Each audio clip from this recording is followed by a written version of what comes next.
అన్ని విషయాల్లో చింతపడతాం కానీ దేని విషయంలోనూ మనం ప్రార్థించాం కదా. జీవితంలో చాలా రకాల చింతలు ఉంటాయి, బాధలు ఉంటాయి, సమస్యలు ఉంటాయి. ఎంత చెట్టుకి అంత గాలి అంటారు. సమస్యల్లో మనం చింతించడం వల్ల మనం ఇంకా నీరు గారిపోతాం, మనం ఇంకా బలహీనం అయిపోతాం.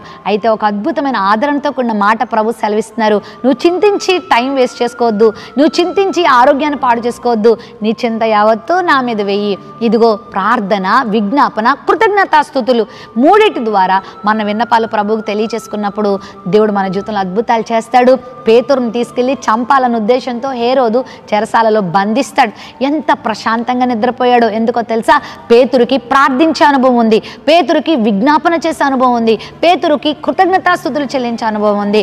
ప్రార్థన అంటే మన గురించి మనం చేసుకునేది, విజ్ఞాపన ఇతరుల కొరకు చేసేది, కృతజ్ఞతాస్తుతులు అంటే జరిగిన వాటిని బట్టి, జరుగుతున్న వాటిని బట్టి, జరగబోయే వాటిని బట్టి ప్రభువును స్తుతించడం. మీతో ఆయన ఉంటారు, మిమ్మల్ని నడిపిస్తారు, మిమ్మల్ని మహిమపరుస్తారు.